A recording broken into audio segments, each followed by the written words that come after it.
Welcome back to But We're Different. For those of you joining us for the first time, But We're Different Live is a weekly virtual event for revenue professionals who want to think differently about growing their businesses. We here at Impact have a team of coaches and trainers that are at any given time working with over 75 companies across the globe to help them achieve what we call sales and marketing mastery. Everything I'll share with you during these sessions is what I see firsthand from these companies that I work with. Here's what we know. The way people buy has changed, and yet most companies still haven't changed the way that they market and sell. And it's our mission here to take these insights and help you adapt to these changes, to the way people want to buy, all so you can grow your business. My promise to you is that you'll always leave here with actionable takeaways that you can do immediately in your organization to improve your current growth strategies and execution. Thank you again, everybody, for joining us today. We know there's many things you could be doing with this hour, but the fact that you spent it with us means a lot to us. So let's get into it.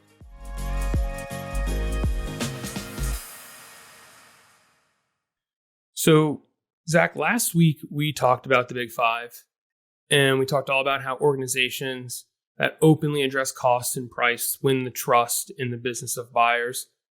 And we always get a ton of questions about the Big Five, so we decided let's just do a deep dive on each one of them.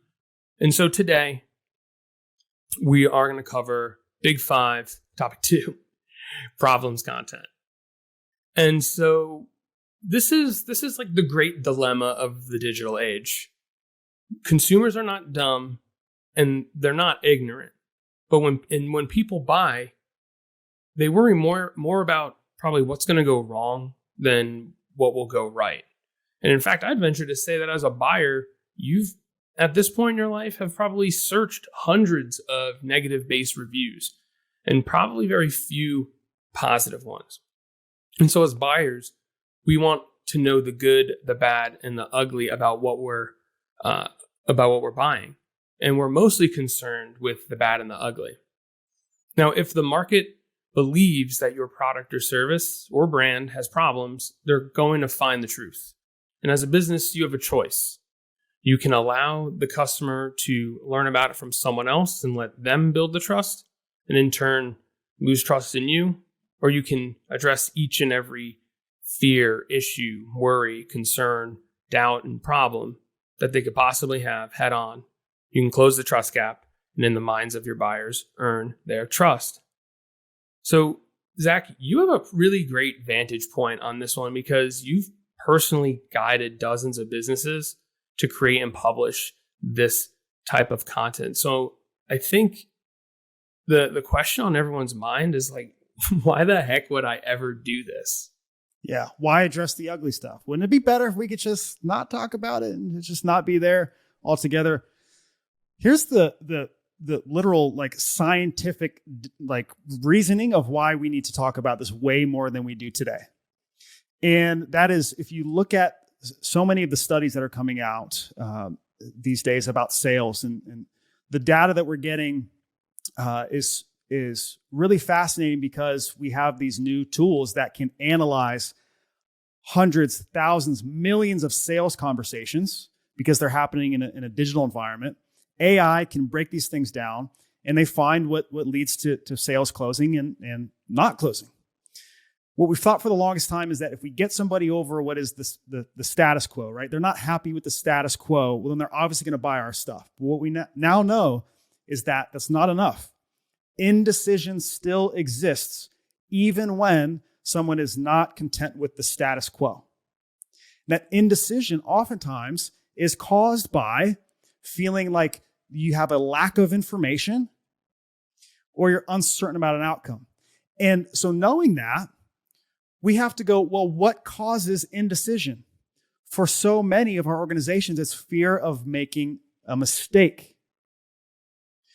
We are more fearful of making the wrong decision than of making no decision. That's errors of omission versus errors of commission, especially in a B2B marketplace where you have somebody who goes out and does the research and they're meant to make a decision. They are very fearful of, what if I make the wrong decision? How will I look to the company? How will I look to my peers? How does this reflect on me? And so it's easier to make no decision sometimes than it is to make the wrong decision. So We want to be familiar with the downsides of things. We know everything has problems, pros, cons, shortcomings, areas where it thrives, areas where it doesn't. But we want to know for ourselves and be familiar with what are some of those cons? What are the problems that could happen? What are the things that I'm not thinking about? That's why we as organizations need to talk a whole lot more about why problems occur, problems with our things, problems with the industry, so that we can get out ahead of it. You know, I think there's an aspect of writing about your problems that always kind of get people, they're like, why? Like, the idea of doing this just seems crazy in general, right? But I think as buyers, if you just reflect on what you want as a buyer, you want to know if you're just a good fit for the thing. Is this what I need, or do I actually need something else? And there's an aspect of self-selection to being a good fit, being a bad fit for the thing. And I think there's also a psychological aspect of this, is that people just want to be a good fit. They don't want, like, when you start talking about some of these things that people are the problems with the thing, or the people who are not a good fit for it, they tend to generally self-select in that they want whatever it is that you have versus vice versa. So how is this actually going to get people to buy from you, though, Zach?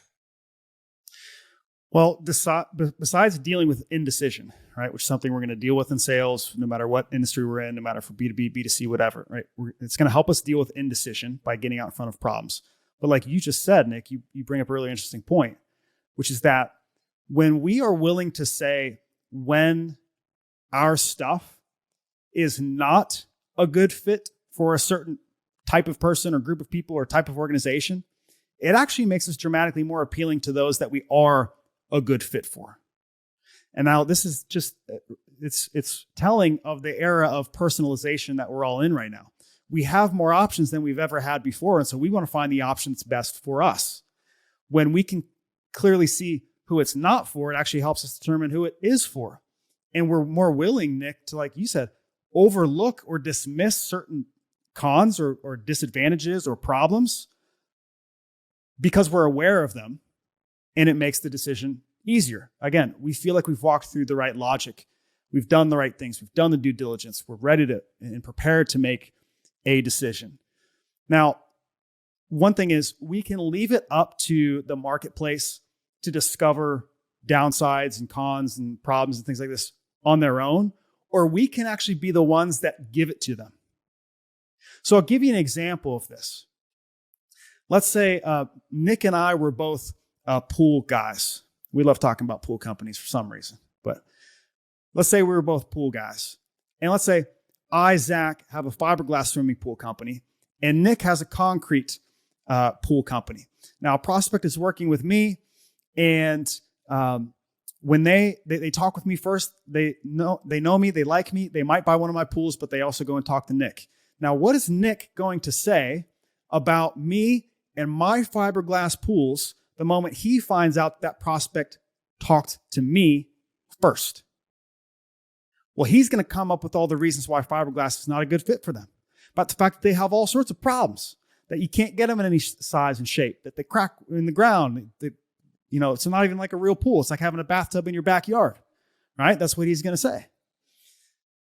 Now, a minute ago, I was the good guy. Prospect liked me, might buy one of my pools. Now, all they can think about is one thing, is that they have problems. Now, shame on me for not getting ahead of that.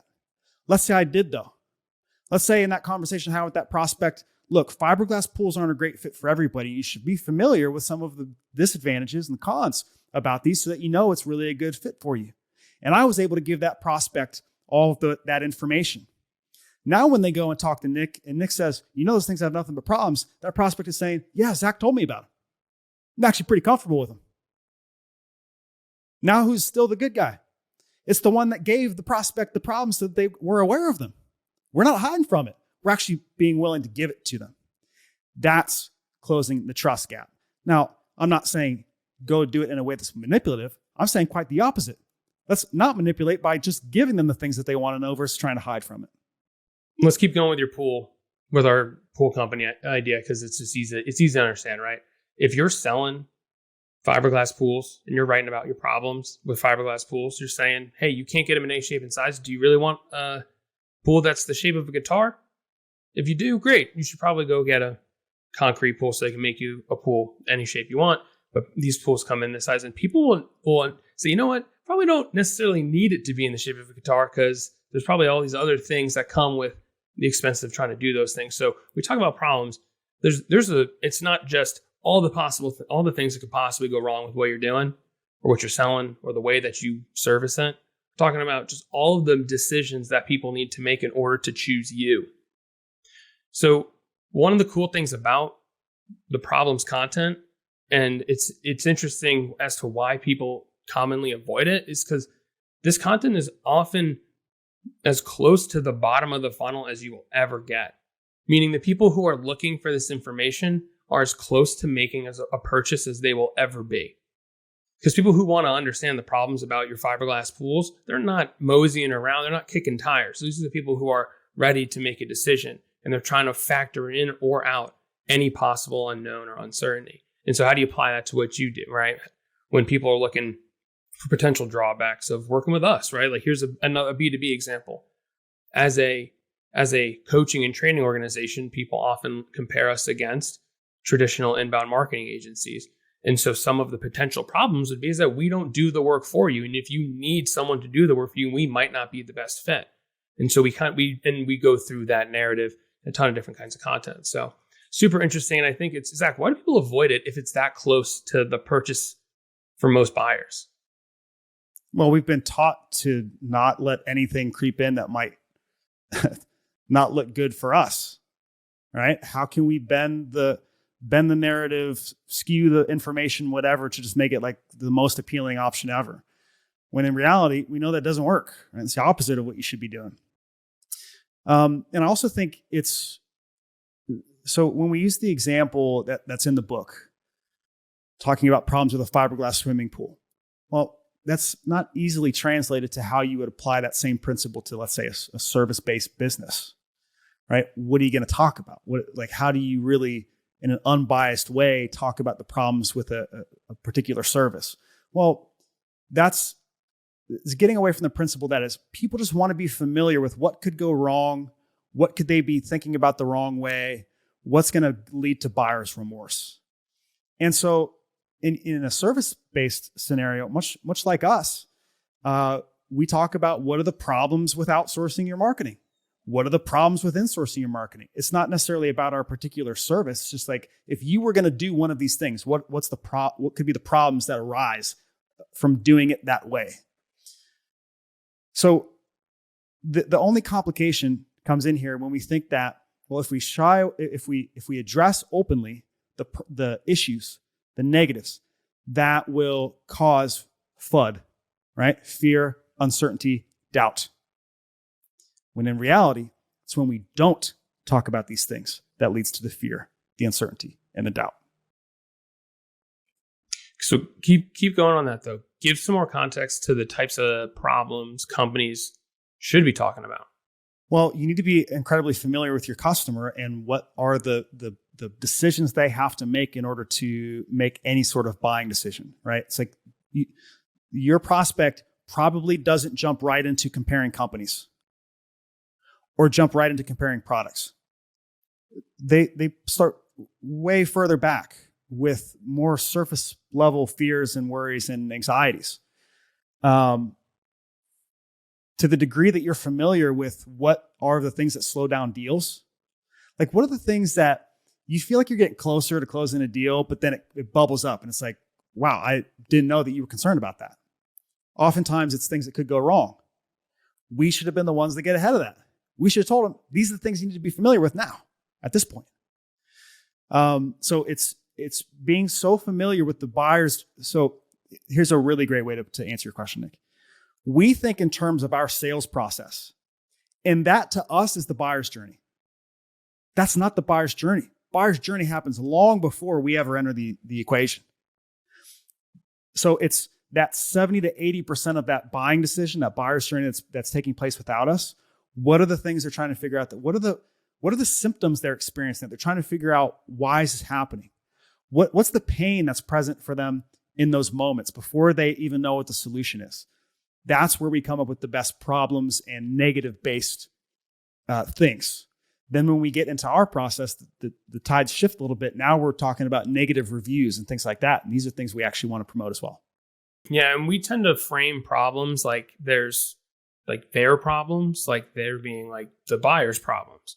And then there's your problems, like problems with your industry or problems with different types of products. And we use the term problems as like an all-encompassing thing, but you could use any like doubt or issue or worry with whatever it is that you sell or whatever category you're in. So like for some examples, one of like the most iconic problems content was written by one of like the first ever like the Ask You Answer trainers, Kevin Phillips, and it was called "Why Am I So Tired All the Time?" And he was a content manager for the Alaska Sleep Clinic, and that was to this. I think he wrote that article maybe like 10 years ago, but it is still one of their top performing articles because it addresses their problem, and that has. I think that article alone has grown their business significantly more than probably a combination of several other things, just because it helps one articulate the problem that they have, and it showed that Alaska Sleep Clinic can also help them solve their problem. One of the things that we forget to do a lot of times as businesses is actually articulate the problem. So this is taking a slightly different lens, but I think it's still rooted in the same principle, which is we tend to focus a lot on the solutions we provide without ever digging into the problems that it solves first. And if people aren't aware of the problem or just don't feel the pain from the problem, they don't care what solution you have. And then that article, "Why Am I So Tired All the Time?" I think captures that so well, because it's like people are in that moment very well aware that they have a problem, and that's why they're so willing to do business with the person who gave them the answer. And this is why we say becoming the WebMD of your space should be a focus for you, right? WebMD, you go punch in symptoms of what you're having. You know, you're not going to get a formal diagnosis. You're just trying to get as far as you can on your own before you actually put in the hard work of going into the doctor and getting the diagnosis, right? Same principle applies here. We talk about that trust gap that exists all the time, where it's like, how much do I need to trust you to book a call with you? How much do I need to trust you to fill out a form on your website? How much do I need to trust you to spend 5 or more minutes on your website? Well, we meet the buyer where they're at, regardless of where they're at in their journey. We help them figure out what their symptoms might be. What is the pain? Help them determine the severity of that pain, the consequences that could occur, or you might not need to do anything at all. But again, it's recognizing that the buying process happens without us, and we're not getting into solution mode yet. We're just helping people deal with their problems. I mean, we go to Google with our problems, right? You got marriage problems, go to Google. All right, that's what we do now. Welcome to 2023. I think Google and problems is like, that's the backbone of their business at this point. But it's interesting, right? Is that the problem, like the people who I've identified their problems are closest to making a purchase. And we tend to avoid that all the time. So I find the psychology of this super fascinating. And like I said, there's a spectrum of the types of problems you talk about. People tend to always lean into this negative idea that, I shouldn't, how am I supposed to just illuminate everything wrong with what we do or the thing that our industry or our category? It's not the case. It's not a blanket statement like that, right? The takeaway is it's a broad spectrum of understanding their problems compared to your problems and understanding those people, like what's making them tick. Have they identified that they have this issue, or are they trying to discover what the actual issue is? And so there's a ton of different ways that you can frame this too. A lot of people might not understand. We'll go back to Alaska Sleep Clinic with their article, "Why Am I So Tired All the Time?" because it's an easy example. People might not be able to get there. They might say, "Why am I so tired all the time?" And they could uncover a whole bunch of different things that they never knew that they had issues with.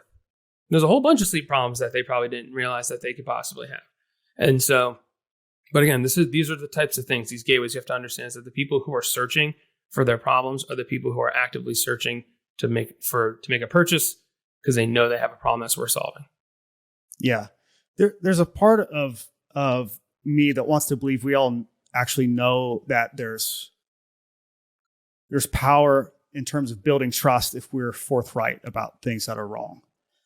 What oftentimes is the hang up is, when do we give that information? In other words, I've met with dozens of sales reps that will tell me something to the effect of, Zach, I'd rather be the one to give them that information than them get it on the website, because as a sales rep, it's my job is to help them figure out what the problem is and help make a recommendation.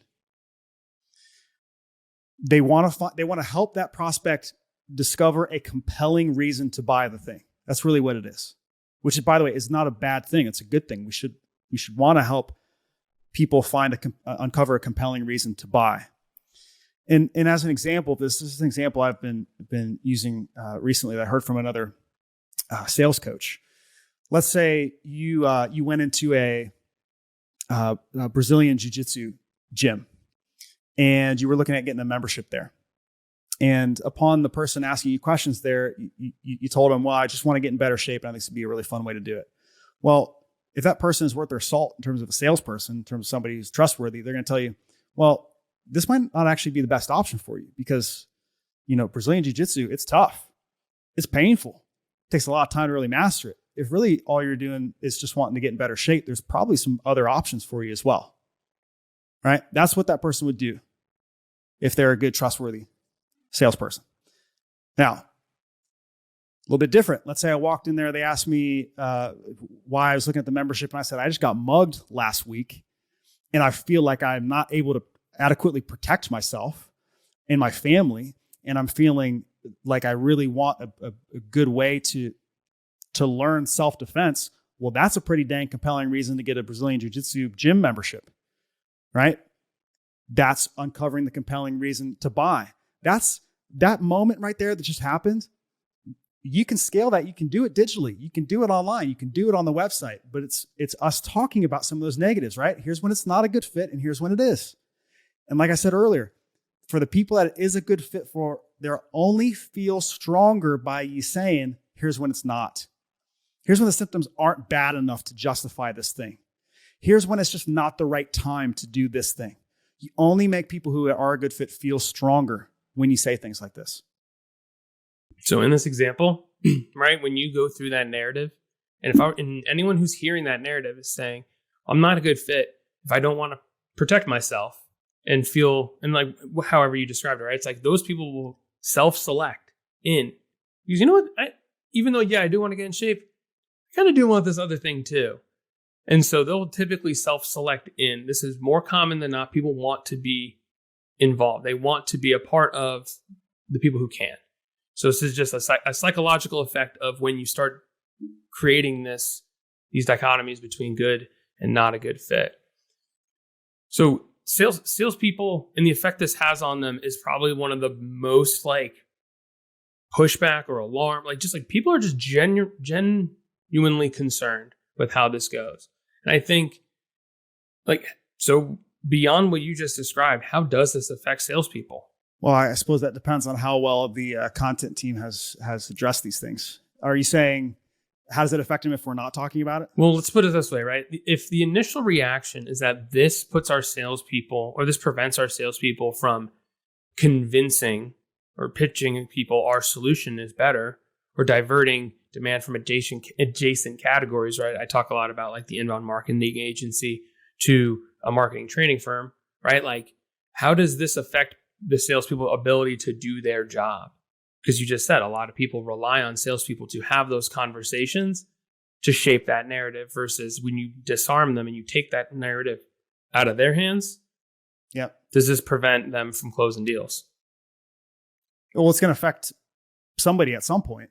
You can only imagine if somebody's not familiar with the fact they're not a good fit for something and they buy it anyways, that's still going to come back to bite you. And you could say that if they get to those ending stages of the sales process and they're still bogged down in indecision, it's likely because you didn't do a good enough job addressing the cons. This is when inertia starts to kick in. Just like I talked about earlier, this indecision for so many of us kicks in when we're not sure what the outcome is going to look like.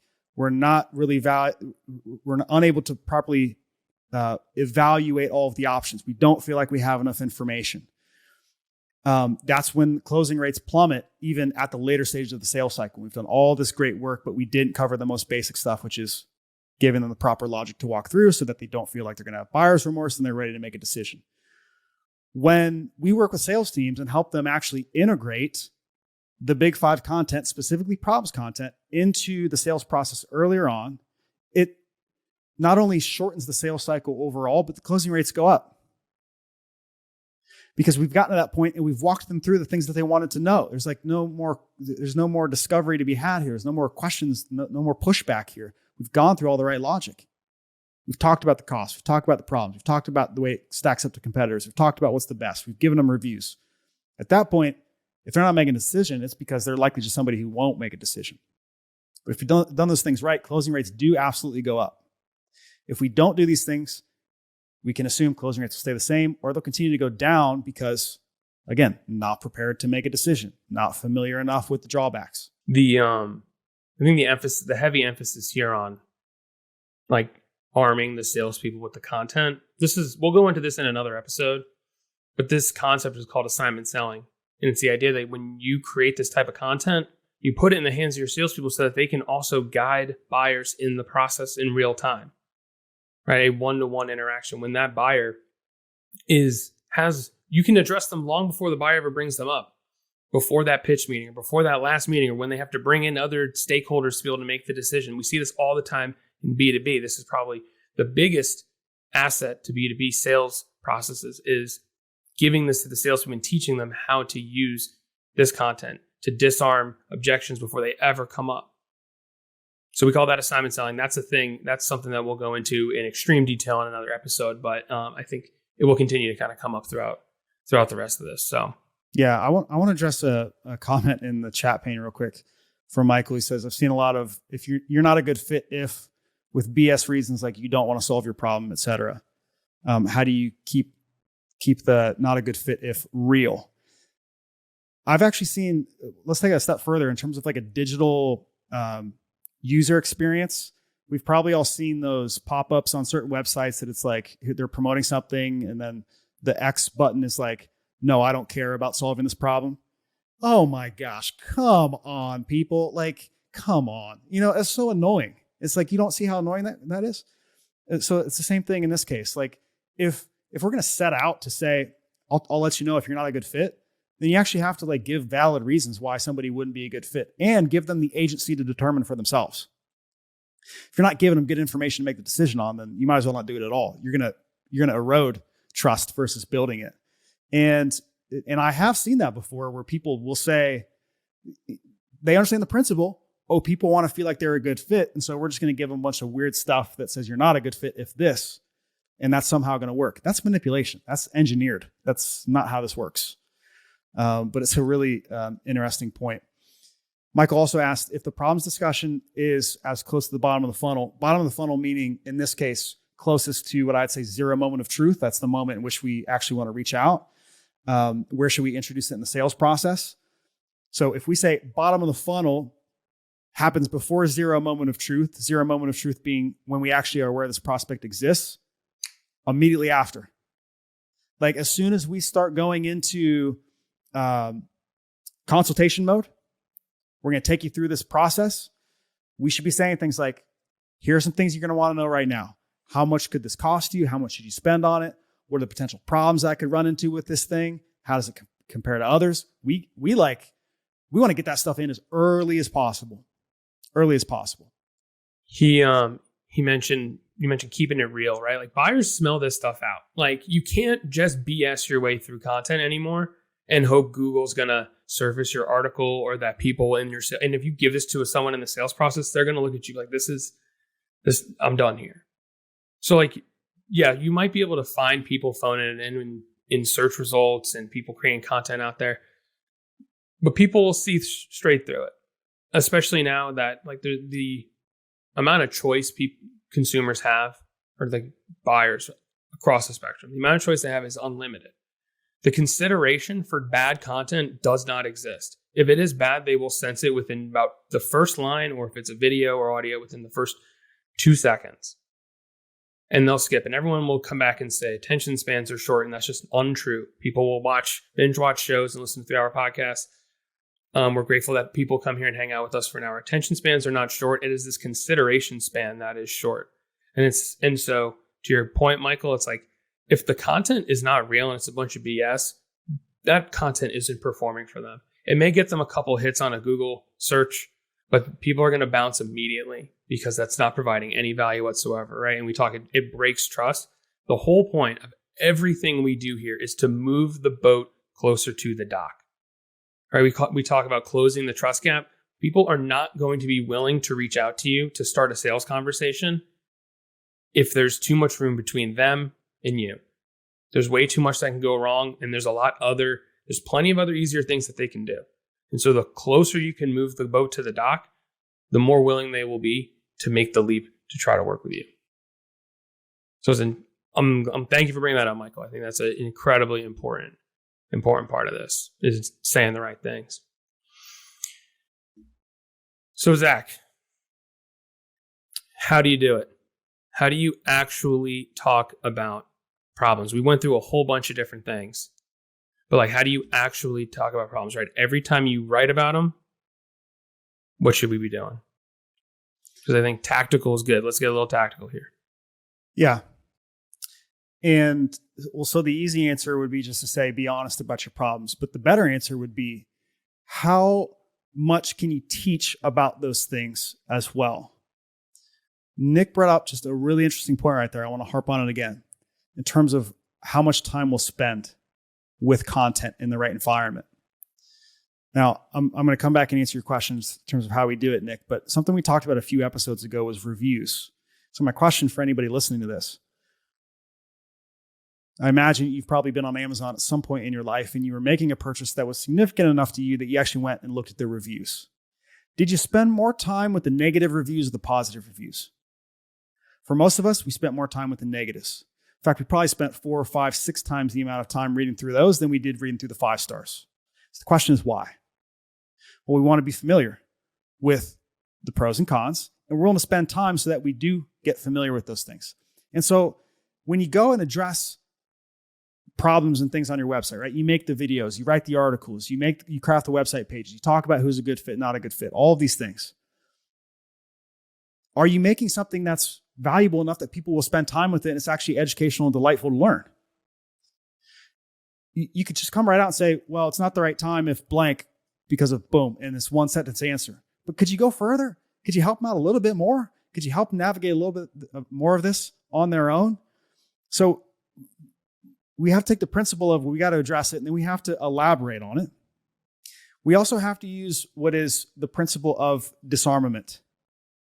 The principle of disarmament is us recognizing that naturally, when that website visitor or prospect sees that we're talking about our own problems, they're probably already thinking that we're not going to address it well, that we're not going to address it with complete honesty. And so if we know that that's probably what they're thinking, then we have to address that. We have to disarm them. So we use the principle of disarmament in our content, and we call a spade a spade. We say, we sell this thing, and oftentimes people ask us, what are some of the downsides with it? When is it not a good fit? Well, in this video or in this article, we're going to give you with full transparency the exact problems so that you can determine if it's a good fit for you or not. These are the types of things that we do to earn trust early on, at least trust enough to have their attention to make a case for these problems. But that could go for any piece of content, but especially with problems, you should assume that anybody who sees you're talking about the downsides with your own stuff is going to think to themselves, at least for a moment, is this really going to be worth my time? Is this really going to be honest? So we got to address that early on in any content that we produce. There's a principle in category design that I think sums this up really well, which is if you can articulate people's problems better than anybody else, they will assume you are the solution. In their minds, you will be the solution because no one gets them quite like you. And that is across any type of company, right? Or B2B or a B2C company. If you can articulate the problems that people have well, they will assume that you are the solution. And I think this idea, the psychology behind a lot of what marketing is today or has been lost today. Back in the day, the Mad Men era advertising and marketing, right? Like there was a lot more psychology in it. Now it's just like a lot of like, just blast out the message as loud as humanly possible. And I think a lot of these concepts have been lost. And so I love that about category design right now, is that they're always talking about how do you position yourselves in the minds of buyers in the right way. Yeah, Donald Miller says something to the effect of, do your prospects associate you with their problem? In other words, when they think about their problem, do they associate you as a solution to it? Like you're not that person, selling watch instead of a trench coat on the corner, on the corner of the block, right? Just selling to anybody who will buy it. But you actually have a legitimate solution for a legitimate problem. Do your prospects associate their problem with you? It's a positive thing, actually. The overarching principle I just want to wrap up here with too, Nick, is that the best time in life to eliminate a concern is when? Before it becomes a concern. And so that's why we get ahead of this stuff. That's why we talk about it when others aren't willing to. That's what gives us this unique advantage in the marketplace, is just by being willing to understand that as a buyer, you want to have the upper hand and we're going to give it to you. That's what closes the trust gap for so many of us. Not everybody will do this. In fact, I bet you, if I were to guess, less than 10% of the people that hear this message today will actually do what we talked about. Sad reality. But that is why it is such a huge trust building tool, because so few will do it. If you've ever thought to yourself, though, yeah, Zach, I understand this, but I don't really know, I don't have a list of problems that I feel like I need to address. Well, I'm really glad that you voiced your concern here, because I have some help for you. We have a tool called the Blog About tool. We made it for people who don't know what to blog about. And we will put the link in the show notes, and we'll put it in the chat pane here for those of you who are with us live. This tool is amazing because you can go in there, punch in your product or service or industry, and it will give you topics around the big five. It will give you problems-based content. What I love about it is it's not that you couldn't come up with these things on your own. You probably could, but it is going to give you titles and force you to think about things like, I would have shied away from answering that before. But now that I see the title of it, that's something we absolutely have to address. I love having all my clients use this tool because it pushes them outside of their comfort zone. It's a free tool. You can use it today. It's not AI powered. It's even better. It's the Ask You Answer powered, because we programmed it with some of the best big five titles and topics that we've seen over the years. So really encourage everyone to check that out. Yeah, not AI. It is Impact's marketing team slaving over tons and tons of article topics and plugging it in there so that it works, and try to give you guys as much context as possible. Yeah, it's a fun tool, and we've spent a lot of time on it. So I hope people enjoy it. I think one of the things that sticks out to me a lot too when we talk through how to do this is that people tend to forget to include some positives. And I think there's a positioning part of this, right? A lot of times, especially when you'll start to notice this when you out in the wild, when you're consuming content, it'll say top 5 issues with X and solutions. You'll see that appended to the end of a article or whatever, a video or something like that. They always add on what you can do about it. And educating people on the pros and the cons when you talk about these problems is probably the most beneficial way to get people more connected to fit, right? I think, and Michael had a really great question here, Zach, and I think this will be good for you is to go into is how do you offer steps to help them become a good fit if they're currently not a good fit? Yeah, I wouldn't call that problems content. I would call that general sales content. I have a great one that of course, I would say it's great because I wrote it, but a piece of content I've been using for years now, which is how do I know if I'm ready for They Ask You Answer?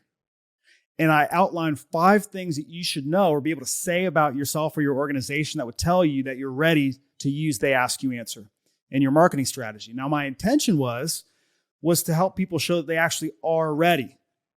even though they might think they aren't.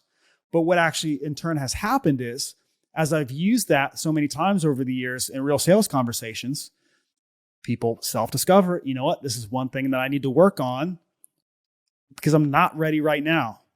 And then when they are ready, they're really ready because they know what ready looks like. Can't assume that everybody knows what ready looks like. Can't assume everybody knows what the right time is to buy something.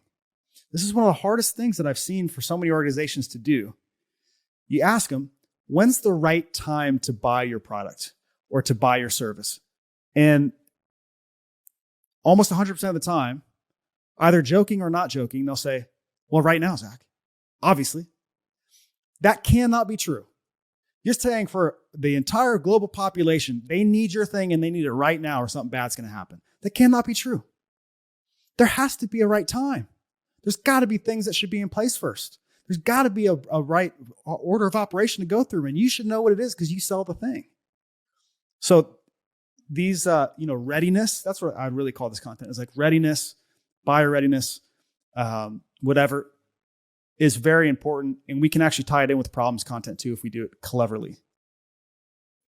I think on this idea of like helping people become a good fit versus people just discovering for their own, right? And it's just a mindset thing. You have to make sure is that like you're going into this and you're positioning everything that you're talking about in a way that helps people self-discover. It's the most powerful sales tool that we teach, is this idea that people can come to these conclusions on their own. And when they come to that conclusion on their own, they own the decision and they are way more invested in getting the most out of the service that you're offering. They're way more invested in enjoying the solution you provide, whatever the thing is that you do.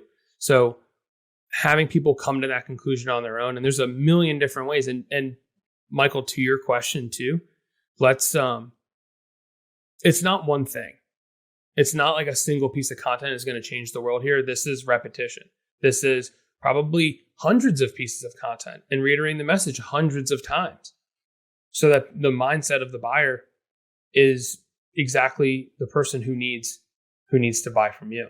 So you'll see that across the board. A lot of people, you say, this person's always talking about the same thing, but to Zach's point earlier, right? Like they are known for that thing. They are associated with the problem. And so it's like, how do you set yourself up in a way that you can talk about the same thing over and over and over and over and over again, become synonymous with the problem and attract the right people. So good stuff, Zach. So if anyone has any questions, we will prioritize anyone who wants to come up in chat or share their problem. But we do have a few. You got problems? You got problems? Who's got problems? Come tell us about your problems. You can tell us all about them. We have plenty. I do have some here in the DMs. But again, if anyone wants to come off mute and have a chat, we will prioritize that. So Zach, first question I got here. Is there a secret method to writing about my problems without inevitably driving business to my competitors? Ooh, well, it wouldn't be a secret if I told you. Okay. Well, let me understand the heart behind the question. It's, is there a way that let me rephrase the question, because this is what I hear when I hear that question. Zach, is there a way I can be less honest so that I don't drive people to go to somebody else? Sure. Just don't address any of this stuff and you'll drive them to other people. If you do address these things and you address them in an honest way, and you actually talk about when they'd be a good fit to go and talk to one of those competitors, that's when they actually stick with you. Not the opposite. All right. This goes against common knowledge, right? Or common accepted knowledge of how you should talk about the industry and talk about your competitors. Now, I'm not saying you drag yourself through the mud and talk about all the things that are great with them. I'm saying talk about things in such a way that there's pros and cons. There's good fit, not good fit. There are certain companies that do things well and some that don't do things well. Don't go in with the agenda of how do I do this in such a way that I don't send people to my competitors. That's taking up too much of influence in your mind. Don't think about your competitors at all. Think about your customer. What's the decision they need to make? How can you be of most help to them? If you obsess over that, it will bring you the fruit that you're looking for. I promise you it will. But it takes faith and we talked about this last week, trusting the buyer to make the decision that's best for them. If you want them to trust you, you got to trust them too. You got to be willing to give them information and agency to make a decision on their own. And that might mean they don't pick you. But that's ultimately what builds the trust, is giving them the agency to make the decision with all the facts, all of the information. That, and like, we said this at the top of the show, but it's like, if like ignorance is not a viable sales and marketing strategy, it's like, if you think your buyers don't know your competitors exist, you are horribly mistaken. Your buyers know a lot about the competitive landscape of whatever you're selling or your category. And so to assume that they don't, and to bet your business on it, and to create content around this idea that they have no idea, it's not going to serve you well. You're just moving the boat further from the dock. So addressing those things head on is huge. All right, Zach, we got another one here. What if I don't have a solution to my problem? For example, for some, the problem will be that we are too expensive, and is it my responsibility to provide an alternative option? I think this is a good one. A lot of people, and as it pertains to cost, and that being positioned as a problem. Yeah, it's a twofer. So this is cost and problems. Well, okay. Unbiased way of going about this, expensive is relative, right? So just because something is costs more, doesn't mean it's necessarily expensive. When somebody says it's expensive, it usually means there's a valuation problem going on there, right? Because we understand in life that there's things that cost more, you get more. Things that cost less, you get less. So I think you still have to, it's still a problem that they're dealing with. If they're thinking this costs too much money, then you need to write articles, produce content. Are there less expensive ways to solve this problem? What if I don't have the budget for this? Whatever. And you say what you could do. I think we actually do a pretty good job of this at Impact. We actually do talk about the cheaper options, like other than getting coaching from us. There's other things you could do. You could read the book. You start a book club in your organization. All read, they ask you, answer, and blah, blah, blah. Well, you're not going to get, a head coach working with you. You're not going to get your team trained, whatever. You're not going to get all that stuff, but it's cheaper. It's a lot cheaper to buy 20 books than it is to buy a whole coaching program. So we're not always going to have the right solution, perhaps the right answer, but that doesn't mean we don't address the question or the fear. If the fear is that it's too much money, we still need to address that. We're not always going to have a solution for that, but we have to talk about it. Yeah, addressing the range there is in the factors that drive cost up and down are going to be your best option there, because cost is all relative. So if people are always coming to you saying that you're way more expensive than the other guys, there's probably a mismatch in terms of the narrative and understanding of the entire the entire landscape of buying from your industry. And so it's up to you. You have the ability to set that stage and explain why other people are cheaper or less expensive and all those things. So yeah. All right, Zach, what are some best practices to keep in mind with problems content? All right. So best practices. Number one, acknowledge the fact that you are somebody who sells the thing, and you're also talking about the problems with the thing. So use the principle of disarmament. That is the number one best practice that I'd give you, or else people just won't spend time with it anyways. Second would be, remember to think like the buyer, not like the business. Business is going to be obsessed over, what if we send them to the competitor? What if they, opt out of our process? What if buyer doesn't care about those things that you're scared of? They just care that they have a question and they want an answer to it. So that should be your whole kind of triangle of influence, so to speak. We talk about that in the book. If you haven't read that, we talk about a whole chapter on the triangle of influence. And then I'd say another best practice would be the way that you title these things has a huge impact on how it will actually perform and how much time people will spend with it. So for instance, we mentioned a little bit earlier solutions. So you could say, 5 common problems with working with a marketing agency plus solutions. Well, that's probably going to get more clicks because we mentioned that there are solutions in there. If we say 5 common problems with X that most people don't think about. Again, it's a little bit more consumption worthy because we said you might not think of these things. X common problems from real users of blank. Again, we got another catchy title because we're going in with the intention we're going to get this from people who've actually used the thing. So the way that you title these and position them is really important as well. I'd say those would probably be my top 3 best practices. Disarm, be clever with your titles, and really think like the buyer, not the business.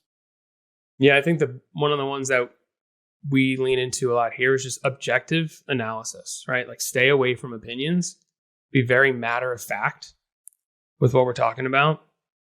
I think one of the ways that we've done this, right? We have a compare page that we built, and I can share some other links to some other companies that we've trained that have seen some success with this. But I think the idea is it's very matter of fact when you paint the picture across the board here. We're not going to leave you with our opinion on the situation, because once you start introducing biases, you start breaking trust, and it's like people can smell that a mile away. So as matter of fact and as objective as possible is going to serve you well there. It's a nice little teaser for what we're going to talk about on the next episode, by the way, when we talk about comparisons and versus. You beat me to it. All right, Zach. Last thing before we wrap up today. This one's interesting. What's the best first step to guiding a marketing team to start doing this? One of my favorite questions to ask a sales team is, what are the questions that you get today that frustrate you? Or what are the questions that you get today that really you wish they wouldn't have asked it? Or what are the questions that you get that are hard for you to answer? 80 to 90% of those end up being problems-based content. Because it's really an awkward position to get put in as a salesperson, right? So tell me, what are some of the downsides with this? I don't know that there's many, unless somebody's really been practicing the ask you answer, been in this for a while, that'd be excited at that. But you work with a company for a while and they really are doing the ask you answer well, that does excite us. When they ask us for, what are some of the downsides? Like, oh man, so glad you asked. I've got content for you right now. So that's a great place to start, is if you're a marketer or CEO or a salesperson or, whomever that's listening to this, and it's like, well, where do I get started? Go and ask your sales team that question and watch how many problems-based, negative-based content ideas you will get solely based on asking that question. And then it's just a matter of starting to address them. Sales team is the gold mine for content. Period, full stop. They will be able to watch a sales call or ask the salespeople those questions. You will have a content calendar built out for a year worth of stuff that you need to address. That's it, Zach. This was a fun one. They're all fun, Nick. Come on, This man. is true. They're all fun. But I think and problems... You know why they're fun? Because we have all these amazing people here that join us every single week that, we don't think you have problems. You might think we don't think you have problems. The only problem that we might have is a trust problem, and we're here to help you with that. Thank you for joining us today. We love seeing all of you. If there are any questions, by the way, that we didn't get to or that just come up later for you, you can always email me directly at zbasner@impactplus.com, and I will get back to you. I promise. If you want to share this session with your peers, your colleagues, anybody you think needs to hear this, the recording is going to be uploaded to our YouTube channel, and the audio will be uploaded to the But We're Different Live podcast and Spotify, Apple, all those places where you get podcasts. We'll be back next week with another session of But We're Different Live. We're going to have my man Will Schultz, another one of my coaching colleagues, going to be there with us. It's going to be a ton of fun next Tuesday, 3 p.m., and we hope to see all of you there. Have a tremendous rest of your Tuesday, everybody. Thanks, everyone.